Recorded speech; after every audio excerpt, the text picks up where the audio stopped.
આની અંદર જીવનની યાત્રા છે ને એ એટેન્શનથી જ મપાય છે. એટેન્શન છે ને એનાથી મપાય. એટેન્શન પછી વ્યવહારની અંદર હોય તો પણ તમારો ઇવોલ્યુશનની પ્રક્રિયા સારી થાય. ઇવોલ્યુશનની પ્રક્રિયા વ્યવહારમાં તમારું એટેન્શન સારું વપરાતું હોય ને તો ઇવોલ્યુશનની પ્રક્રિયામાં તમે આગળ ગણો. હવે ઇવોલ્યુશન એટલે દાખલા તરીકે અત્યારે માનો કે તમને એમ કીધું કે સ્વિચ ક્યાં છે, કેવી રીતે કરવી. માનો કે આ નાનો બાળકે કહી રહ્યા કે જે નાનું બાળક આપણા ટ્રેડિશનમાં શું છે ખબર છે? લગભગ લેડીઝ લોકો હોય ને 25-30 વર્ષ કે 35 વર્ષના થાય ને પછી લર્નિંગ બંધ કરી દે. લર્નિંગ બંધ કરી દે એટલે શું?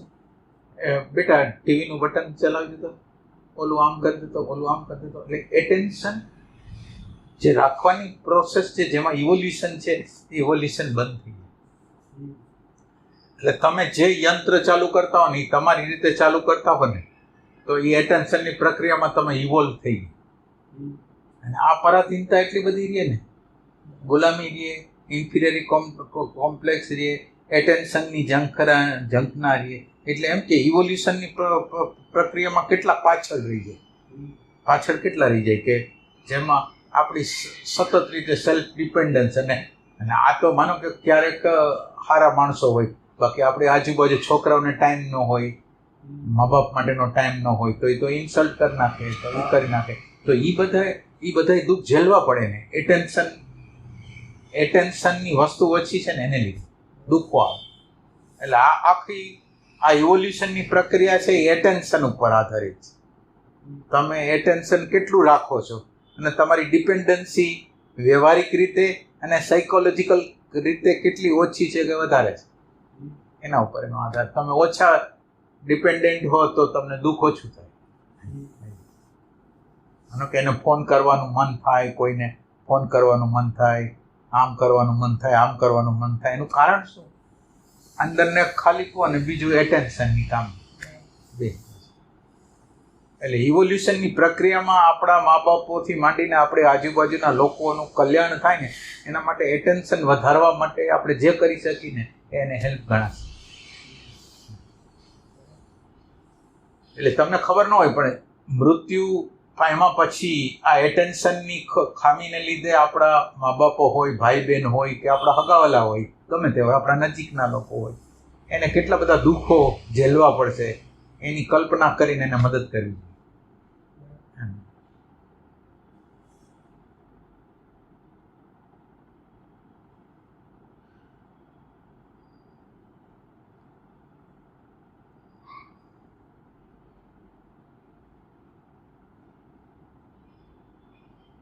મદદ કરવાની પદ્ધતિ તો શીખવી પડે, કારણ કે મને એવું લાગે એટલે આપણે એને શીખડાવતા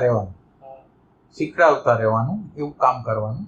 એનું મગજ બ્રેઇન સેલ ખુલે એટલે બ્રેઇન સેલ 5% ઉપયોગ કરી, બાકી તો કંઈ ઉપયોગ કરતા નથી. બ્રેઇન સેલ જેટલા વપરાય તો શીખડાવવા એટલે કંઈક કહેવાની પ્રયત્ન કરું કે આમની આમ તો એને ન ગમે, એટલે કે મને નહીં કહેવાનું એમ નહીં. માનો કે આપણે ટીવીનું બટન છે તો એટલે એમાં તો એને ઇન્સર્ટ નહીં લાગે. જ્યાં આગળ આ રીતે શક્ય હોય ત્યાં ત્યાં સાયકોલોજીકલ સ્તરે તેનો ઈગો એટલો બધો હોય ને કે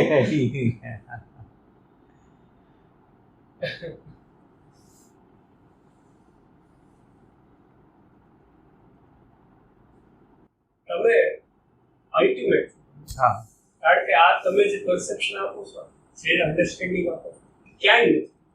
મેં ઓશોને ઘણા સાંભળ્યા, બરાબર, ક્યારેક વ્યાસજીને સાંભળ્યું, પછી ક્યારેક રાજનભાઈને સાંભળેલા. રાજનભાઈ તમને હું સાંભળ્યું, પણ જે તમે એક એવા સંત છો ને કે જેને ખરેખર ચાલુ, જો કોઈને ચાલુ હોય તો એના માટે બધા બેસ્ટ છો ને કે આમની નામ એને સીધો ત્યાં આગળ તમે જઈ આમ એક વસ્તુ આમ તેમ બોલાવો એટલે બહુ બ્લેસિંગ ફીલ થાય. એટલે ઓમ તમારી આગળ કામના ન હોય ને, તમને માનો કે હવે આશ્રમ નથી બનાવો, પૈસો નથી જતો, કાંઈ જતું નથી તમારે, તમને ભગવાન તમને જે આજીવિકાથી માંડીને બધી વસ્તુ તમને આપી દે છે, તમારે કાંઈ જોતું નથી તો હું તમને રિયલ સમજાવી શકું. મારે કંઈક જોતું હોય તો હું રિયલ ના સમજાવી શકું. હું હંમેશા તમને ડિપેન્ડન્ટ બનાવી રાખું કે જેથી મારું હાલે, એ ટાઈપની વસ્તુ છે.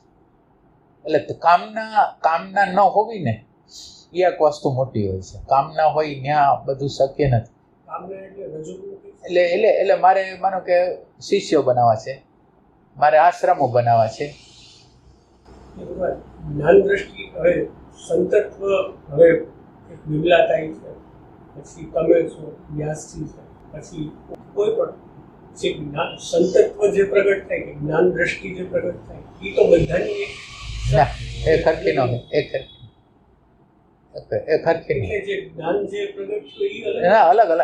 એટલે એની દ્રઢતામાં અલગ અલગ હોય, એની ક્લેરિટીમાં અલગ અલગ હોય.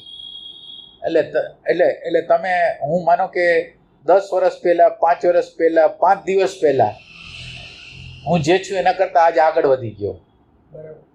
મારી ક્લેરિટી, એટલે અત્યારે મને દેખાય છે કે કાલે હું બોલતો તો આજ, પણ એની ક્લેરિટી, અંદરની ક્લેરિટી મારી આગળ વધારે છે. એ ટાઈપ. એટલે જ્ઞાનમાં ફરક હોય છે. એટલે અનન્ય પ્રીતિ જે કહેવાય ને, તમને તમારા આત્માની અંદર રહેવા માટેની પ્રીતિ તમને અંદર હોય ને, અંદર તમે સતત રીતે એની સાથે રહેવા માંગતા હો ને, એ પ્રીતિ કામ કરે છે. એટલે બધાયમાં હરખું ન હોય, અને બધાની સ્પીડે અલગ અલગ હોય. કોઈને ઉતાવળ ન હોય, કોઈને અનન્ય પ્રીતિ એટલી બધી કંઈક કરવાની ન હોય, એને બીજું કામ હોય, ઓલું કામ હોય.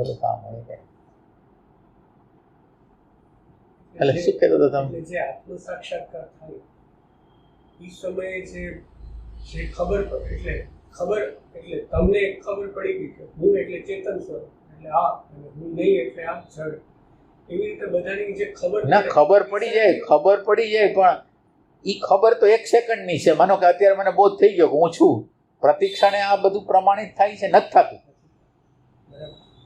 એટલે એ વસ્તુ અલગ થઈ ગઈ હવે.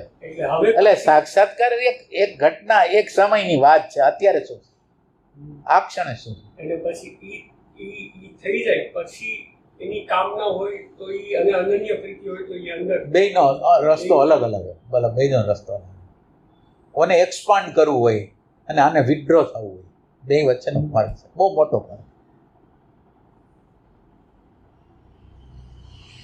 એને પ્રખ્યાતિ ન મળે એની કેર હોય, અને પ્રખ્યાતિ કરવી હોય, એની અંદર રજોગુણ હોય. સારી વસ્તુ હોય, એમ નહીં કે ખરાબ વસ્તુ. રજોગુણ એટલે દાખલા તરીકે તમે સાચું જ્ઞાન આપો છો, તમે ચારિત્રવાન છો, તમારું જ્ઞાનની નજીકનું તમારું જીવન છે, તો એના દ્વારા કોઈ લોકોને લાભ થશે. પણ એ રજોગુણ, એની અંદર રજોગુણ વધારે હોય. એટલે પછી આશ્રમો મોટા કરે, શિષ્ય મંડળ મોટું કરે, એ બધી વસ્તુ પછી હોય. અને એને લીધે નિષ્ઠાની અંદર ફરક પડી ગયો. નિષ્ઠા છે ને એની અંદર ફરક પડી.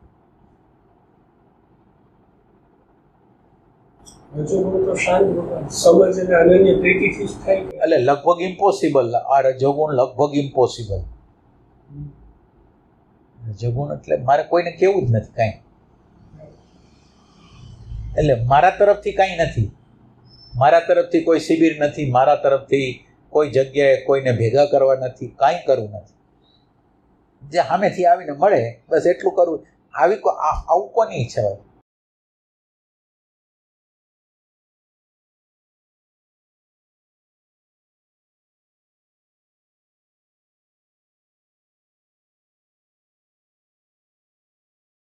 જ્ઞાનનો તો મોટો ફરક હોય છે, મોટા ફરક હોય છે. અને આ બધું શું થાય, સામાન્ય લોકો આનો ફરક છે એ અંદાજ ન કરી શકે. કૃષ્ણમૂર્તિ હોય, મહર્ષિ રમણ હોય કે બીજા કેટલાય હોય, પણ એના જ્ઞાન વચ્ચે ઘણો ફરક છે. એનું જ્ઞાન હરખું નથી. જ્ઞાનના અભિવ્યક્તિમાં ફરક હોય. જ્ઞાનની અભિવ્યક્તિમાં ફરક હોય. અભિવ્યક્તિ તમને માનો કે મહર્ષિ રમણ હોય તો તમને પ્રશ્ન કોને થાય છે, અથવા હું કોણ છું, દુઃખ કોને થાય છે, પ્રશ્ન. તો આ જે કૃષ્ણમૂર્તિ હોય તો તટસ્થ નિરીક્ષણનું કહે, એ નિરીક્ષકનું વાત કરે, નિરીક્ષણની વાત કરે, ઓબ્ઝર્વેશનની વાત કરે, તો એ એનું એક અલગ માળખું, એનું અલગ માળખું. શબ્દનું માધ્યમ જેટલું ઓછું તમારે બને ને, શબ્દનું માધ્યમ જેટલું ઓછું બને ને એટલું તમને વધારે તમારે કોઈ વાત કરવી છે ને, તમે કેટલી ટૂંકમાં કરી શકો એ કરો. મને કે ઓલા ભાઈ આવ્યા હતા, તો એ ભાઈએ ક્યાં સંત આગળ જાય છે એનો ફોટો બતાવવા માટેની ઝંખના, આ બધી વસ્તુ. એટલે ઓમ અત્યારે અહીં આવ્યા છે, હવે એની કાંઈ જરૂર નથી, ડાયરેક્ટ રીતે વાત થઈ કેમ છે. પણ વૃત્તિ, બધા લોકોની વૃત્તિ એટલી બધી ચંચળ હોય ને કે એને અહીંયા રિલેવન્ટ વાત છે કે ઇરિલેવન્ટ વાત છે એને ખ્યાલ ના આવે. એટલે વૃત્તિ એને જે પ્રમાણે કે એ પ્રમાણે બિચારા કરતા હોય. વૃત્તિ એમ કે આમ કરો, વૃત્તિ એમ કે આમ કરો, એટલે એમ કરતા હોય.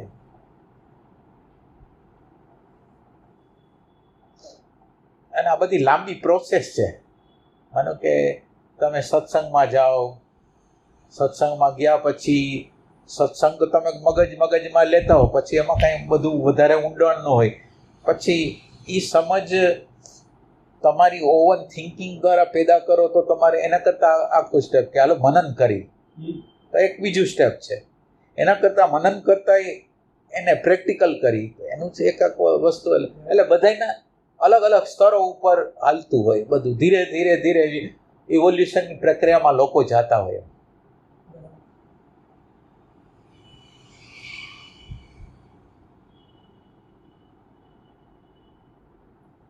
હજી એક વાત સમજાતી, તમારી પાસે આવ્યો સત્સંગ મળ્યો અને મેં બરાબર તબક્કાઓ મને આજે પાકે પાકે ખબર છે. એક વખત હું એમ કહેતો હતો મારામાં નેગેટિવિટી નથી, તમે કીધું ઓબ્ઝર્વેશન કરો એટલે ખબર પડી કે ના નેગેટિવિટી તો છે. બીજો સમય એવું લાગતું કે નહીં મારામાં તો પ્રેમ છે, હું પરિવારને આમ રાખું છું તેમ રાખું. તમે કીધું ઓબ્ઝર્વેશન કરો એટલે પ્રેમ રહિત અવસ્થાની ખબર પડી કે ના મારામાં નથી. ત્યાંથી આગળ એટલે ત્યાંથી આગળ જતા જે હાલતું હતું કે આ રહેવાતું નથી એટલે એમ કરતા તમે જે કહો એનું વેરિફિકેશન થયું. એટલે તમારી એક લાગણીઓ હોય, બધાની લાગણીઓ આમ હોય. કેટલાકને મા બાપ પ્રત્યે હોય, કેટલાકને એના વાઈફને એના કુટુંબ પ્રત્યે હોય. તો એ બધી વસ્તુ આવેલી વસ્તુ હોય. માનો કે તમારા મા બાપ હોય એને બીજા લોકોને રાખ્યા હોય, બીજા લોકોના ભાવ પ્રેમ બતાવ્યો હોય, એટલે તમે જેનું પ્રતિફલન તમારી અંદર થવું જોઈએ એ રીતે તમે કરતા હો, અને એ તમે ન કરો તો તમને બાઇટ થાય. એટલે આ બધી વસ્તુ તમારી નથી, બહારથી આવેલી વસ્તુ છે. એટલે એને આપણે ભાવ ગણતા હોય, એ ભાવ નથી. એ મિકેનિકલ વસ્તુ છે, અને એ સંઘર્ષ હોત કરાવે. મા બાપને કોઈ અન્યાય કરશે તો મને એની હારે ફાઇટિંગ કરવાની ઈચ્છા થશે. વાઈફને આગળ વધારે એટેચમેન્ટ હોય તો એના માટે થઈને આપણે ફાઇટિંગ કરશું. છોકરા માટે હશે તો એના માટે ફાઇટિંગ કરશું. ત્યારે પ્રેમ છે કોઈ માટે ફાઇટિંગ કરવા તૈયાર નથી. જેમ તમે કહો છો હમણાં છેલ્લે તમે એમ કીધું કે આ જ્ઞાન તમારું નથી, તમારે અર્જિત કરવાનું છે. એટલે એક સમય એટલે કીધું એ સમજાણું, પણ એક સમયે ખબર પડી ગઈ કે નહીં આ અત્યારે નથી. એટલે ભગવાન એટલે રિયલાઇઝ તમે કીધું કે તમે ઇમોશનલ પેલું સેન્ટર બેલેન્સ કરવાનું છે, એમાં વિવેક જાળવવાનો. એ સમજાણું, પણ એ જે તે સમયે ગાયત્રી બેના જે વાત કરી એમાં અહેસાસ થયો બેહોશીમાં કેટલો બધો હું જતો કે આજે બિચારાને ભાવ નથી મળતો તો દુઃખી થાય આમ.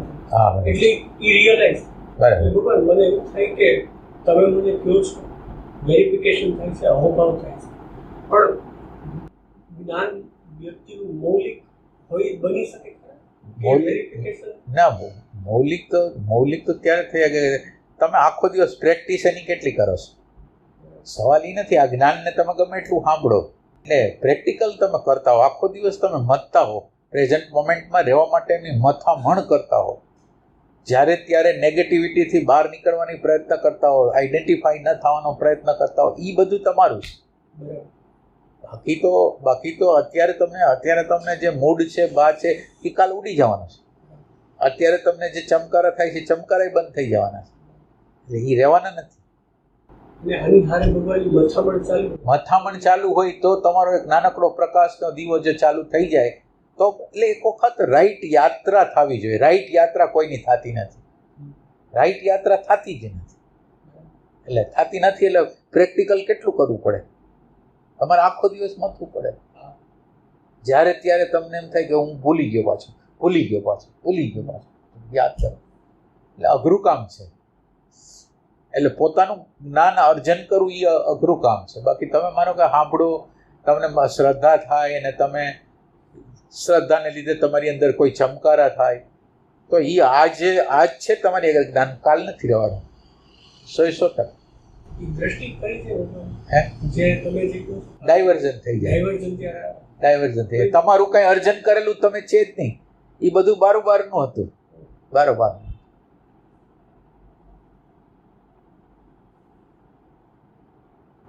પરસેપ્શન તો ભગવાન ચેન્જ થઈ જાય, પરસેપ્શન છે, બધું ચેન્જ થઈ જાય. માણસ આધ્યાત્મિકને બદલે આતંકવાદી થઈ જાય. એ તો બધી વસ્તુ સત્ય બધી છે.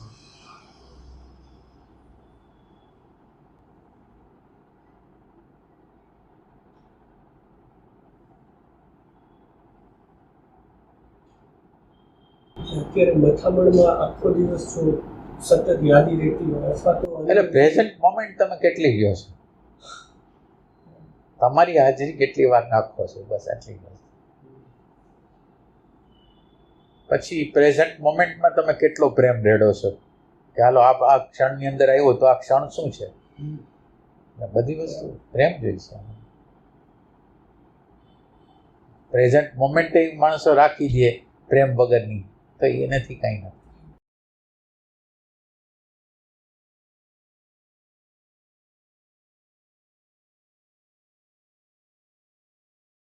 સેન્સિંગ થઈ શકે દૃશ્યમાં સેન્સિંગ એટલે મને કેવું લાગે, હું તમને એક દ્રષ્ટાંતથી કહેવાનું ટ્રાય કરું. એટલે મને જે તે સમય વિચાર દેખાય છે, વિચારકની ખબર પડે છે, પછી એક બે વખત ઇમેજના ઝબકારા થાય છે, પ્રકૃતિના વિભાગનો અહેસાસ થાય છે કે આમાં થાય છે. હવે આ રૂમમાં અંધારું હોય અને એ દીવો થાય, દીવા એટલે પ્રકાશ થાય. હવે એનો પ્રકાશ દિવાલને અડે, એટલે દિવાલ નહીં હારે એનો જે પ્રકાશ ભટકાય એટલે દિવાલને સેન્સિંગ એટલે અંદર ખબર પડે કે કંઈક સેન્સિંગ, પણ ઈ જે જ્યાં પ્રકાશ આવે ઈ દેખાતું આવું બરાબર ના. એટલે પ્રેઝન્ટ મોમેન્ટને જ્યારે હું જોવાની ટ્રાય કરું ના એટલે તમે પ્રેઝન્ટ મોમેન્ટમાં કેટલી વાર રહ્યો, તમે આખા દિવસ દરમિયાન કેટલો પ્રયાસ કર્યો, એ તમારા માટે મહત્વની વસ્તુ. પછી આ બધી વસ્તુ અત્યારે ટેમ્પરરી છે, આ બધી વસ્તુ ટેમ્પરરી. તમને વિચાર દેખાય, વિચારક દેખાય, બધું ટેમ્પરરી છે. તમારું હાજરી તમારા સબકોન્શિયસની અંદર તમે નાખી ન શકો ત્યાં લગીને તમારો પ્રયાસ કરવાનો છે. પ્રેઝન્સ તમે કેટલા છો, પ્રેઝન્સ દ્વારા તમે તમને તમારી સાયકોલોજીને કેટલા અંશમાં જુઓ છો.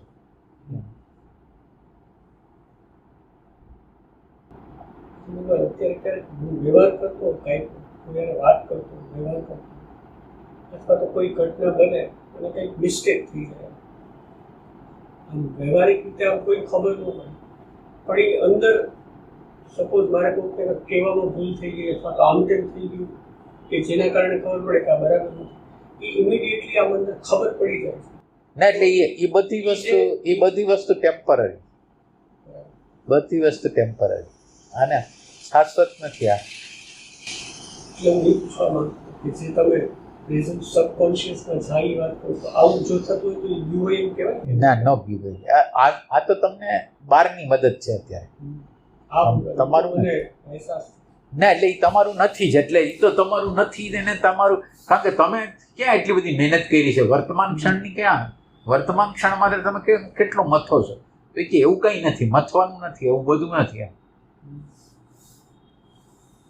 એટલે અત્યારે જે બધું છે ને એ આવેલું છે અને કાલ વયું જશે 100%. એટલે છે રિયલ, અત્યારે દેખાય છે એ રિયલ છે, બધું રિયલ છે, પણ એ પોતાનું નથી. એટલે અહીંયા આવેલા કેટલા બધા ચમકારા અહીંયા હતા, એ લોકોને એવું લાગતું કે જ્ઞાન પોતાનું છે, અને એ વખતે એની અંદર એટલી જાગૃતિ ને એટલી બધી વસ્તુ હતી. કેટલાય લોકો બધાનું વયું ગયું, એટલે એટલું બધું વયું ગયું કે હાવ ડાઉન થઈ ગયું.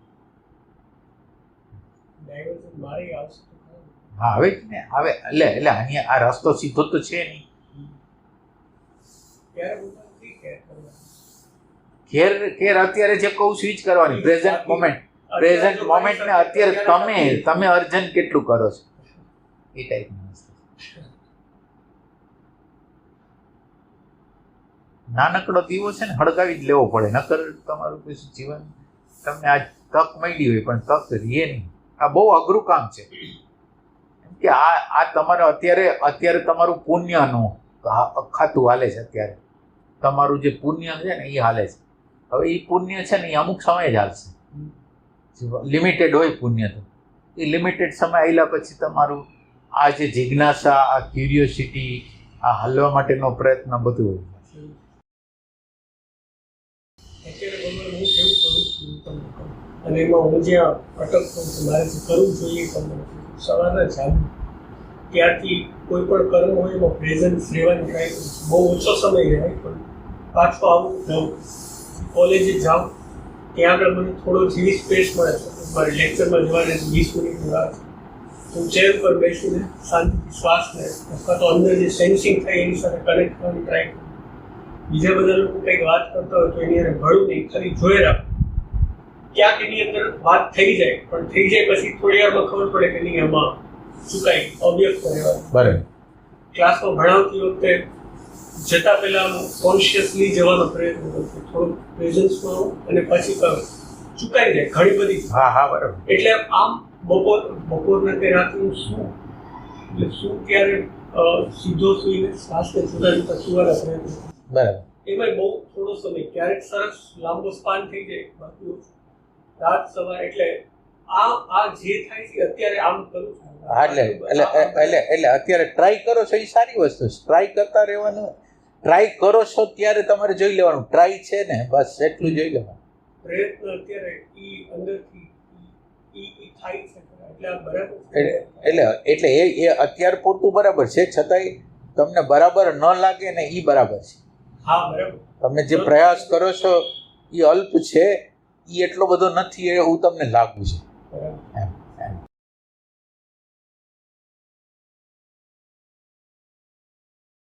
એક બે વાર ભગવાન એવું રાત્રે મને 2-3 વાર કરતા કે સપનું આવ્યું, સપનામાં કાંક થતું હોય, સપનું યાદ અને એ થતાં પહેલાં એની અંદર જ્ઞાન દૃષ્ટિ એપ્લાય કરીને હું સપનામાં એમ ઓલું એટલે એક ઘટના બની અને ઘટનાની અંદર સપનામાં આ પ્રમાણે કેમ પોઝિટિવ રહીએ એ પ્રમાણે હા એટલે એ સપનું એવું બતાવે, તમે પ્રયાસ કરો છો એ બતાવે. જાગ્રતમાં કંઈક પ્રયાસ કરી રહ્યા છે કંઈ એ બતાવી રહ્યું છે.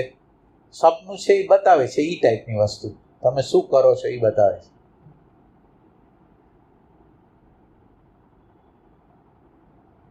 પણ તમે જે આશાના કિરણો ગોતતા હો ને, પોઝિટિવનેસ તમારી ગોતતા હો ને એ નહીં. અત્યારે મને જે લાગે છે ના એટલે એ બરાબર, પણ અંદરનો નેચર એવો છે. અંદરનો નેચર જે પોઝિટિવ વસ્તુ હોય ને એને હાઇલાઇટ કરવા માગે છે આમ જનરલ. અને હવે પોઝિટિવ સિવાયનો પણ વિભાગ મોટો છે, અમાપ છે. હવે સાધકે એ ધ્યાન રાખવાનું છે કે પોઝિટિવ નહીં. માનો કે તમને ના એટલે તમે મને કહો એના દ્વારા તો અન્ડરસ્ટેન્ડિંગ થાય એના માટે કંઈ વાંધો નથી, પણ ઓમ અંદરનું યંત્રની રચના એવી છે એને સારું લાગે કે હાલો મેં તમને કીધું કે બહુ સારો અનુભવ છે, માનો કે તો તમને એને રાહત થાય ને મને આ તમે એપ્રિશિએશન કરો તો આનું કંઈક અલગ જ થઈ જાય. એટલે એ આપણને સ્ટેગ્નન્ટ કરી દે. સવાલ એ નથી સપનામાં તમે શું રહ્યા, જાગૃતમાં તમે કેટલું ગુમાવ્યું. જાગ્રત જ પ્રતિબિંબ છે સપનાનું.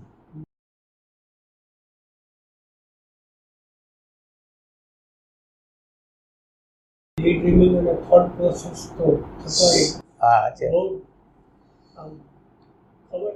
ના, પણ એના માટે જ કેન્દ્ર જોઈએ છે. તમને આ પ્રશ્ન જ ન થાય, આ ડે ડ્રીમિંગનો એનો પ્રશ્ન જ ન થાય. તમે જેવા નવરા પડો એટલે તમે શ્વાસમાં આવી ગયા, તમે નવરા પડો એટલે શ્વાસમાં આવી ગયા, કંઈ પ્રશ્ન જ નથી. હા એવી બોલા એ વાત છે.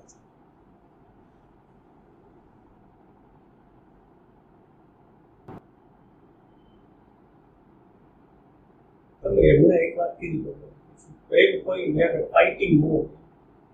પ્રેમ હોય હમણાં તમે મને વાત કરી કે પ્રેમમાં ફાઇટિંગ મોર, એટલે તમે મારા મધર ફાધર ભાવ દેખાડતા હતા એટલે હું ભાવ દેખાડું મિકેનિકલ, વાઈફ ફાધર અટેચ હોઉં તો એમના માટે ફાઇટિંગ. મારી અંદર એક બહુ વિચિત્ર મેન્ટાલિટી છે અને મને બહુ, અને મને એમ હતું કે હું તમને પૂછી શકું એ બરાબર છે કે નહીં, કે એમાં શું કરાય. એ મને ઘણી વખત કોલેજમાં 2 થી 3 વાર એવી ઘટના કે જેની અંદર આપણે જોઈએ એટલે આપણને એમ થાય કે આ તો કેવી રીતે ચાલે, આ તો હાવ કરતા, અને આને આપણે શું મોકલી અમુક પ્રકારના વિદ્યાર્થી ખાલી કહીએ પણ તો એ વસ્તુ આગળ વધતી. બરાબર. પછી ઘરની અંદર એક વ્યક્તિ બીજા વ્યક્તિને આમ સાવ અનનેસેસરી ડોમિનેટ કરતું એમ તો અંદર કે આ શું કરો તમે, એટલે અંદર એક આક્રોશ જેવું થાય. પછી એટલે અંદર એક એવી મેન્ટાલિટી છે કે ભાઈ ખોટી વસ્તુ છે ને હું સાચું એક્સેપ્ટ નથી કરી શકતો. કોલેજમાં એક છોકરાએ એક પ્રકારે આમ કર્યું, તમે વીક તમે કાંઈ ખાલી કહો પણ એ વસ્તુ આમ અંદર સફોકેટ કરે. પછી હમણાં 2-4 દિવસ પહેલા મોબાઈલ મારા હાથમાં, ફેસબુકમાં ખાલી મને એક સ્ક્રીન દેખાડી, એવું કોઈ કે વિડીયો મૂકેલો હતો પણ વિડીયોમાં ઉપર કંઈક લખ્યું કે જેમાં પોલીસ અધિકારીઓ ઊભા હતા અને એક છોકરો છોકરી સાથે બહુ વિચિત્ર વર્તન કરતો હતો. પોલીસ અધિકારીઓ કાંઈ નહોતા બધાને.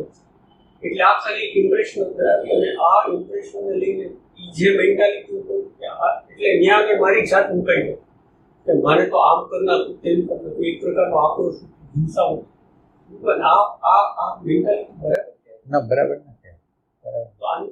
એટલે મને આ વસ્તુ ના એટલે આમ આપણા અંદર એવો માનો કે એક છોકરો છોકરીને છેડે છે અને આપણને આપણી નજર કોઈ છોકરી ઉપર જાય છે અને આપણી અંદર કંઈક એના વિશે વિચાર આવે છે, તો એ વિચાર આવે છે એમાં આપણને પ્રોબ્લેમ નથી.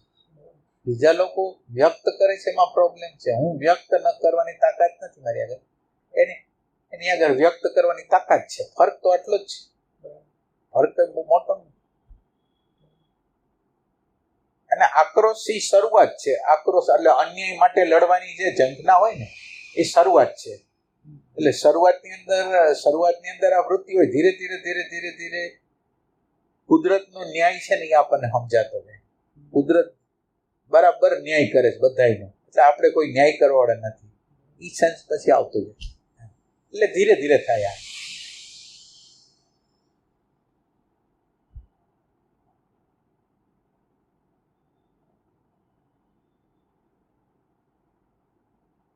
એમાં શું શરૂઆતની અંદર આક્રોશ જેવું થાય, પછી ધીરે ધીરે આપણે અંદર જાગૃતિ આવતા જતા એ આક્રોશ ધીરે ધીરે શાંત થતો જાય, એમ હકીકત હોય. એટલે આ આપણી અંદરની મેન્ટાલિટી હોય તો એ મેન્ટાલિટીનો એક પ્રકાર હોય કે આપણી અંદર ધડ કરતું કહી દેવાની વૃત્તિ માનો કે હોય, તો એ ધીરે ધીરે જાગૃતિ આવતી જાય ને ધીરે ધીરે શાંત. એ ન હોવું જોઈએ એમ નહીં, પણ એ જેમ જાગૃતિનો પ્રકાર વધતો જાય ને એમ એ વસ્તુ શાંત થતી. પછી એનું પરિણામ એવું આવે કે સપોઝ કોઈ ઘટના બને છે અને તમને વૈશ્વિક ન્યાય ઉપર એટલી બધી શરણાગતિ હતી જેમાં તમે તમારા કોઈ એક્શન નથી લેતા, પ્રાર્થના થાય તમે તમારા તરફથી કંઈ કહેતા નથી, કરતા નથી, એવું ના એવું ન હોય. જ્યારે જે સમય જરૂરિયાત પડી ત્યારે તો કરી નહીં. એવું નહીં કે હવે કોઈક વ્યક્તિને હેરાન પરેશાન કરે છે ને કોઈ છે નહીં અને આપણે છીએ તો આપણે એને હેલ્પ કરીએ, એમ કોઈ ના. પણ એમાં આવેગથી રહિત થઈને આપણે કાર્ય કરવાનું. એટલે શરૂઆતની અંદર આવેશ હોય, ધીરે ધીરે શાંત થતું જાય છે. એટલે કંઈક કરવા નથી કરવાનું. આપણી સામે કંઈક ખોટું થાય છે, કોકને હેરાન કરે છે તો આપણે કંઈક કરી શકીએ.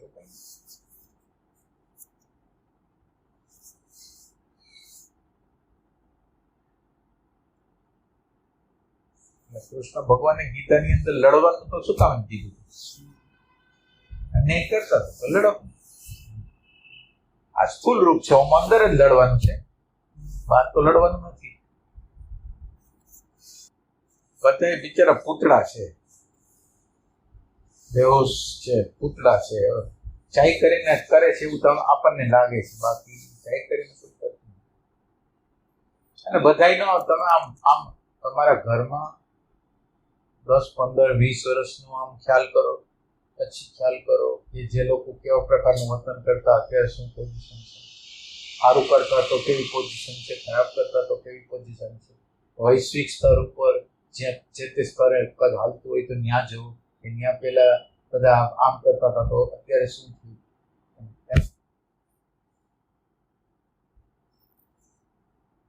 અને કે પાકિસ્તાન છે તો પાકિસ્તાન આતંકવાદને એટલું બધું મૂલ્ય આપે છે તો આજે એની પોઝિશન શું છે. ભલે આટલા બધા વર્ષો એને આ બધું કરાવ્યું, એનું પરિણામ શું આવ્યું આવે છે.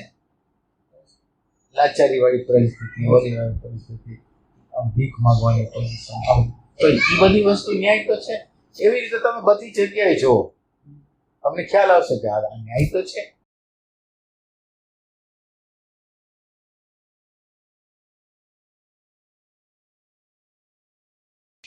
એટલે તમે તમારા આજુબાજુ જુઓ, તમારી અંદર જુઓ, બીજા બહારના જગતમાં જુઓ કે આ બધામાં જુઓ, કાર્યકારણ આપણે ન્યાય નથી થયો, ન્યાય થઈ ગયું છે. કોઈ વસ્તુ કાલે છુપાયેલી હતી, આજ જે વસ્તુ છુપાયેલી હતી, ગુપ્ત હતી, એ આજ ખુલી રહી છે. પેલા આપણે એ વ્યક્તિને હારા માનતા હતા અને હવે સમયના ગાળામાં જે ફેરફારો થઈ ગયા અને એની અંદરની રહેલી જે ખરાબીઓ હતી એ હવે બહાર પડવા માંડી. એમ કે આ કુદરતની અંદર તમે ભલે માણસોને છેતરી લ્યો પણ કાળે કરીને તમારું ખરાબ વસ્તુ છે એ ઉજાગર થવાની.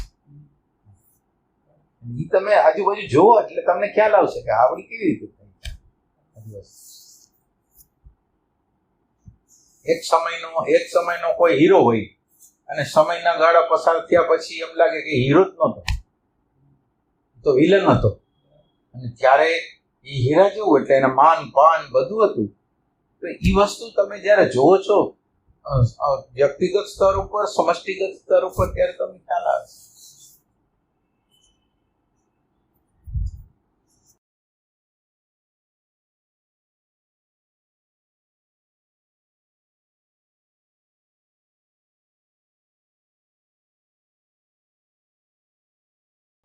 એટલે નથી ગૌતમ બુદ્ધ એના પોતાના શિષ્ય કયો નામ નથી યાદ આવતું, આનંદ હશે કે મારા મૃત્યુ પછી તને જ્ઞાન થશે. કારણ કે એનું પ્રતિબિંબ એની અંદર પડતું હોય, એ જ્ઞાન તો ઓનું હોય.